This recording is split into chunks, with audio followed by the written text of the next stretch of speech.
I'm Julie Legg, author of The Missing Piece and diagnosed with ADHD at 52. And I'm Jel Legg, diagnosed at 55. Welcome to ADHD Difference. In this episode, we're going to be talking about ADHD and body doubling. You may have heard of the term. It's a strategy that's used by ADHDers and neurotypicals as well. And basically, it's being accountable to another person or yourself to assist in getting through some boring or arduous tasks. So we'll be talking about body doubling and some examples that may spring to mind, things like someone sitting beside someone doing paperwork, maybe filling out a complex form, even though they're not necessarily helping them. They are just by being in their presence. They feel like they're not necessarily tackling that by themselves. And the same could be applied to homework. In a previous episode on organising the chaos, which was with a professional organiser, she talked about decluttering and things like when it's time to tidy up your wardrobe, it's best done with a friend or with someone there. Not necessarily to help you, but to help motivate you, because it can be quite an overwhelming task otherwise. Yes, it isn't, from what I understand, it isn't both doing the same job. Which is more like teamwork. So it can be a bit tricky to sort of get our heads around exactly what body doubling is. And the more we thought about it, the more we went through some examples, the more we realized perhaps we did it automatically or have done it automatically over our lifetime. An example is it's not a shared job necessarily. It's not a two-man job. So you know how you need to carry something, you need two people to carry it. It's not like that. It's a task that one person can do, but with the assistance of the presence or the environment of someone else makes you more, maybe more focused and less prone to being distracted, which we're very good at. Yeah. So let's start with an example, what we've done today, for example. We're blessed in that we live in a house with a very large garden, but also at the same time, that suits us because we like nature and so on. And we can't complain, but it does need a fair chunk of work. It needs looking after. Gardens don't look after themselves, but obviously the rewards are fantastic with nature and so on, and it's great for our ADHD. So I had in mind it was quite important that I got out and cut some hedges today, and there's a few more days of it to do. It's that time of the year where you have to do it before you go into winter. Is it fun? I wouldn't call it the funnest thing I do.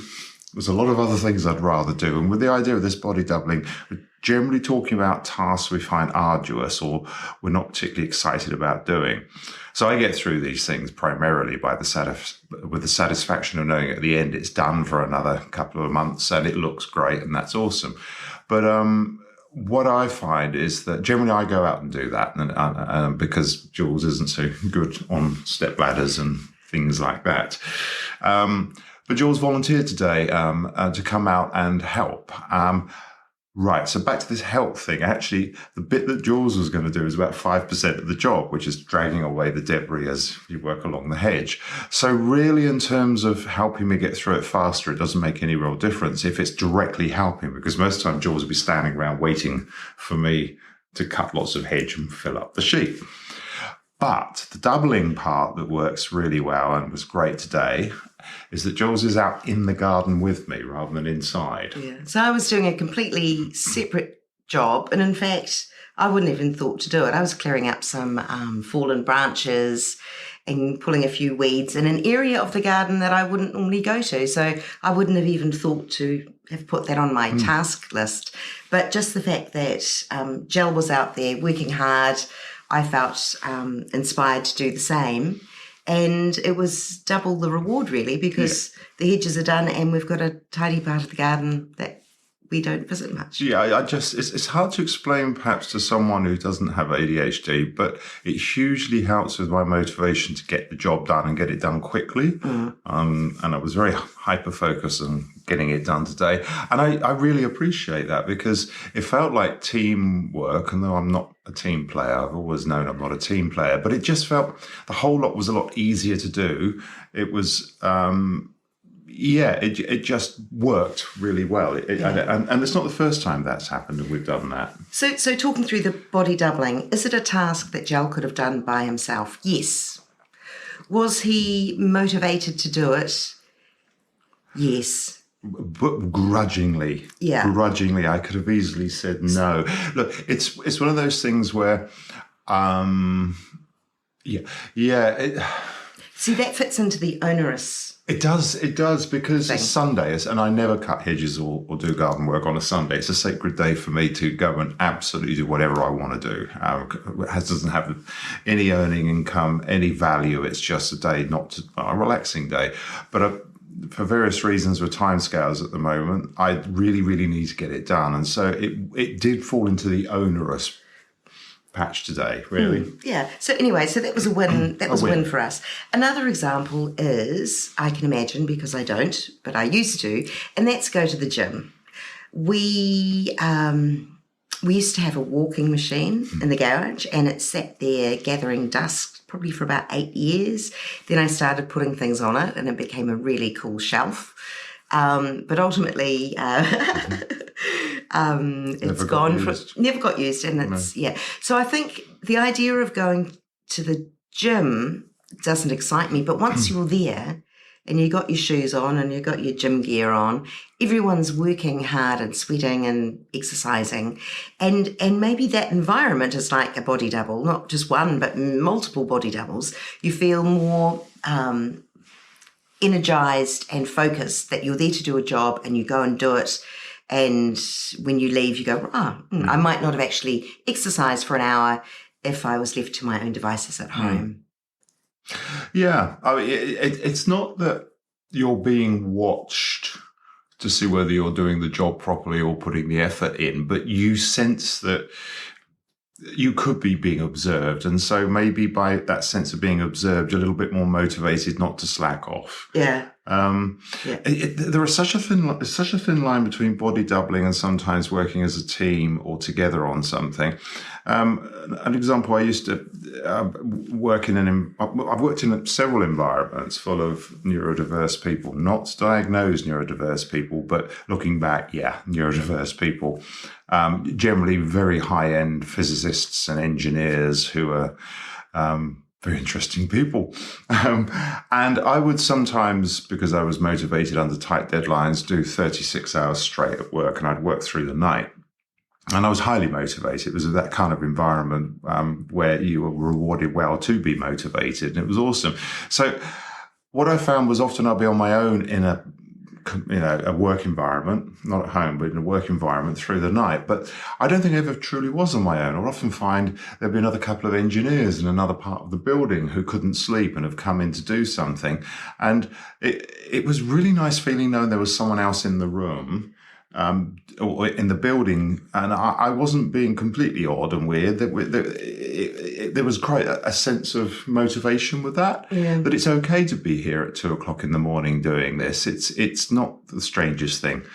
Perhaps to you it does seem a bit strange, but I quite like the feel of that looking back, actually. And Sundays, and another job, I'd often work on a Sunday. And it was surprising how many people would be in that university environment on a Sunday. It wasn't actually a university, it's part of a university, but the number of people working very hard on their PhDs week in, week out and so forth. And it always felt like it was okay to go to work on a Sunday. I wasn't going to be completely on my own, even though I'm only dealing with my work. No one's helping me with the work. No one's involved with what I'm specifically doing. But it just made it quite inspirational to know that I wouldn't be on my own all day. There'd be someone I could go and have a coffee with or say hello to. On the work front as well, we've both worked from home a number of years, Jel for decades, me not so much, but I don't know, 7-8 years. Yeah. Any which way, the idea of I work well at home, I can be really focused. However, that's not always the case for ADHDers, and sometimes they feel that they get a bit lost or too distracted at home.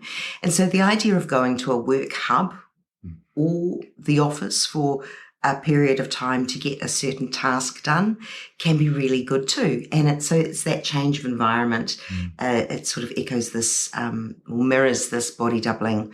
When you go into a hub and there are other people sitting at sort of hot desks working hard, and you do the same, and you go in there and you print off what you need to.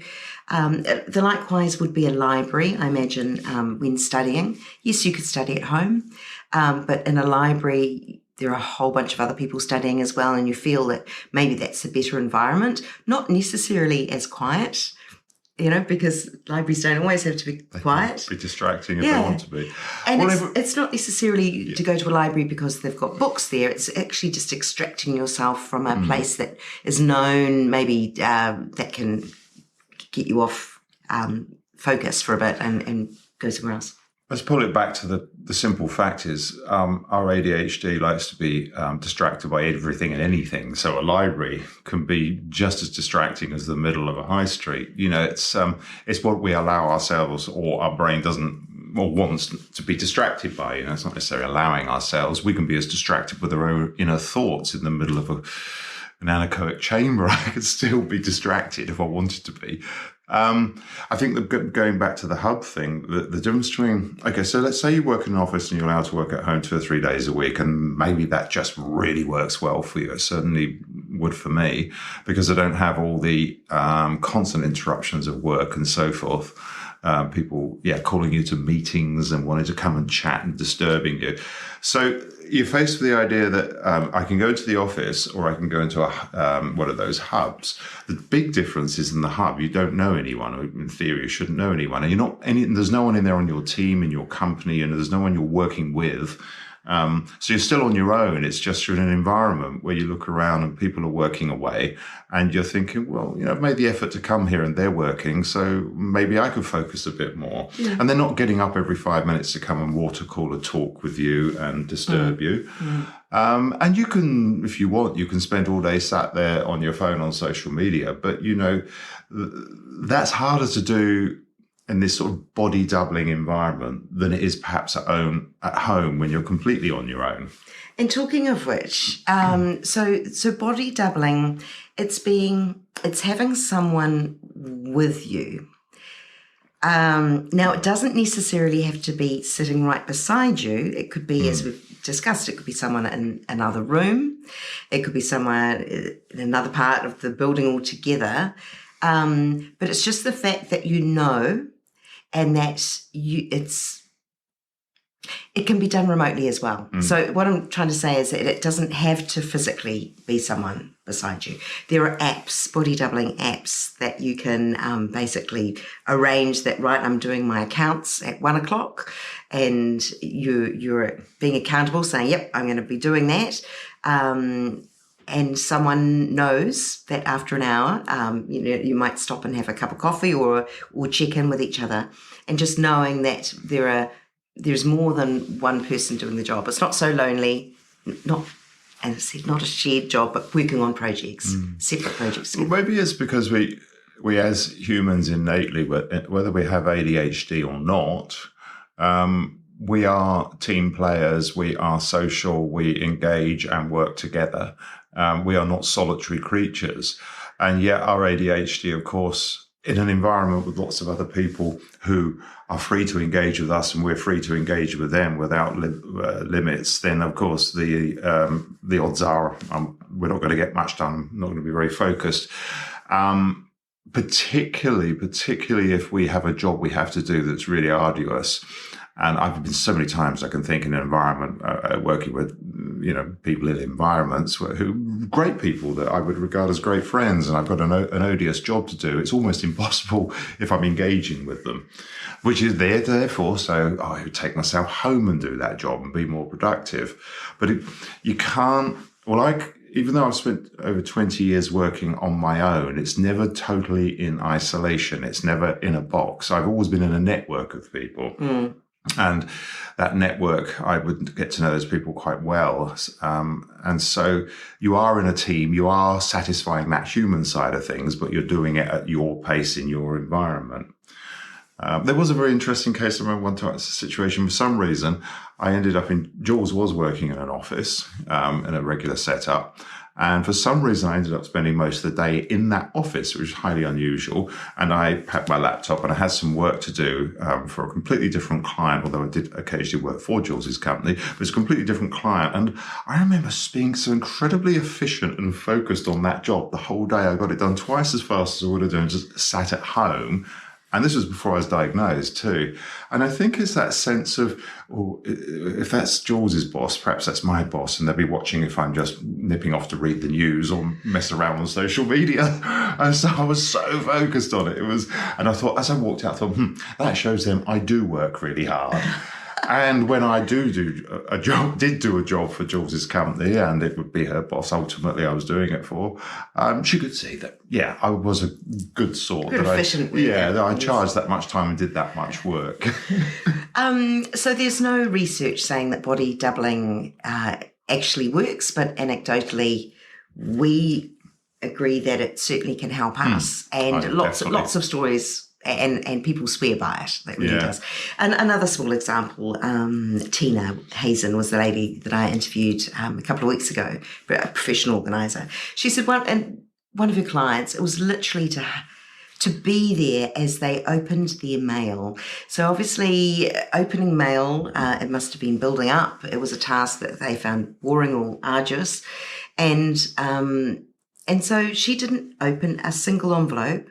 She didn't tell them what to do. She was there by the kitchen bench, probably with a cup of tea, while the other person, or her client, opened the mail. And it's just as simple as knowing that you're not facing it alone in a strange way. One more example. Yeah. Sometimes I don't tend to go out a great deal. That's terrible, isn't it? I don't go out much. But, my world is here and I've got everything I need here and I don't need to go out a great deal. But occasionally I might need to go out to collect a whole range of rather complex different bits and pieces from hardware stores and all sorts of different things. And I'm perfectly capable of getting in the car and driving to a shop and buying something and coming home. But a whole lifetime of doing that. But I do find the whole process is a lot less arduous and a lot more rewarding if Jules accompanies me and we go and do it together.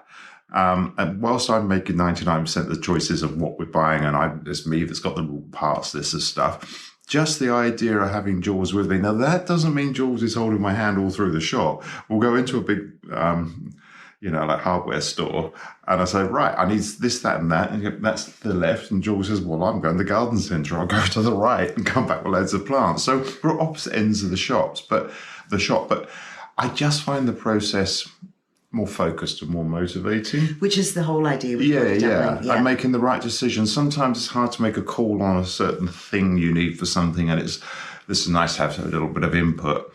So I could just take a photo and phone her up. We used to do that. But actually the process of doing it together just feels, better, easier, more efficient, and less likely to trigger any aspects of my ADHD. Is a body double sometimes like a safety net, do you think? It's like if I'm going into a shop, I know where the service is poor, but I have to use that shop. Then I might be thinking, well, I might have to wait for someone to cut some wood to fit in the vehicle or something. Just knowing Jules is hanging there helps, because you help with my patience with things like that, because I'm liable to go, no, stuff this and drive home. I can't be bothered waiting. I said, did you get what you need? No. But you stopped me doing that, which is good. Yeah. So maybe by default, we've been using body doubling forever. Maybe that's how we've coped, and now it's just got a name. Yeah. Yeah. I think that's a thing that's, for me, emerged as we're heading towards, there's nearly 50 episodes in this now. However, a lot of them most of them are interviews. We've done a fair chunk. I don't know how we would have done, maybe 20 or so. But a lot of the things we chat about are words that I sometimes haven't heard about, things like body doubling. I hadn't. And there's been a few things like that we've chatted about. And we look back in our 50s now and realise with a lifetime of ADHD, we've naturally done these things. So, but if you're 30 years younger than us, these words can make a huge difference because they give you a tool to go forward. Yeah. But don't be surprised if you're in our age group and you're listening and go, well, there's nothing new about that. Well, it might not be new. You might have found it yourself, but it's certainly an amazing tool. And so if you are good at practicing that, and then you know someone younger diagnosed with ADHD, these are the sort of things that you should be sharing with them to help them, I think. And procrastination is another thing that can hit us with ADHD, just delaying the inevitable, but because it seems the task is too hard or too boring and all those things. And knowing body doubling is a thing now, that's a good opportunity to say, right, on Tuesday I'm doing X, Y, Z, and you know what, I might call my friend and see if they want to come over and assist or help or sit with a cup of tea while I fill out my passport. Or just hang, form or whatever. But again, it's not good. Yeah, that's a good one, filling in forms. Some people really struggle with that, especially real complex forms. But it's not them helping in the way, holding your hand every second of the way. It's just hanging and being there. Yeah, I mean, there's a good example. Like, I've got to do something on Tuesday, ask a friend to come over. Hey, do you want to come over and have lunch and just hang for a bit and while I'm doing this job? Yeah? Oh, yeah, cool. Another example, and we won't go on, but another one is my the accounts. I know that I could chip it away month by month, and then the end of year tax won't be such a pain in the butt. But I don't. I save it all up, and I wait to the last few days before deadline, going, oh no, I've got to do it, knowing that you're in the house, primed to answer questions, and drop for those 2 or 3 days whatever I'm doing. Yeah, or even answer a question or help with it, but not sit with you side by side ever. I wouldn't know how to do the accounts. But even just check in every hour when we stop and have a cup of tea or whatever it may be. It's just that check in, knowing that I'm not doing it alone. If you were gaming for the days in which I did my accounts, I probably feel that you're having way more fun than I am, and maybe more likely to distract myself, feeling that I need more balance in my life. But just being accountable, someone else, having their support, checking in with them. You've made a commitment, you're going to start the project, and you're not the only one who knows that. Someone else does as well, and I think that's all good and healthy. It's interesting. My last thought on it is that accountability to someone else. Ultimately, you're accountable to yourself, but it's just you're offloading it onto someone else to help you yourself concentrate. And it's generally body doubling was an arduous task. Interesting. I did think of an example, whether it's relevant or not. I used to, for years, play in a band, and I would never, ever, ever, ever, ever, not once rehearse my parts. I was a bass player, ever, outside of rehearsals, which are every week or 2 weeks. But for, every 2 weeks, so we get together for 5-6 hours. I'd really focus and concentrate, make sure everything was the best I could do. But I could have been much better if I then went home and rehearsed those parts. But I found being in the band wasn't arduous, but playing bass on your own, I found quite an arduous thing. It's really boring, but being in the band's awesome. I don't know if that's relevant to this, but being part of something, a component. Oh, that's more teamwork, really, isn't it? But we're talking about people, body doubling with other people or a person, but we've also talked about the environment and that the people could be strangers. I'll use that as an example as where, you may struggle with this. I did a little bit, is working out the difference between teamwork and body doubling, and having your hand held for something or taught or educated or guided or instructed. You'll have to work it through, have a little think of yourself, what parts of your life fall into the body doubling and what parts are just straightforward teamwork, really. I think teamwork is when you're working on the same project together. Body doubling is when you're working on separate projects. Yeah. The garden example, for example, we could say, we were doing that together, but we weren't. You're on the hedges and I was 200 metres away in a forest. So was it the same task? No, very, very separate. It is, in my opinion, a slightly confusing area, and that's okay to say that and accept that. I think it's like Some of the examples we're given, I'm sure more you can find, they are valuable. Yeah, and very valuable. And if it works for you, why wouldn't you do it? Yeah, use it. Yeah, if it works. Yeah. Absolutely. So, well, it's worked for us. Yeah, so boring. Seemingly. Boring or arduous tasks, if you have one on your to-do list, you might want to consider body doubling to help you through. Thanks for listening.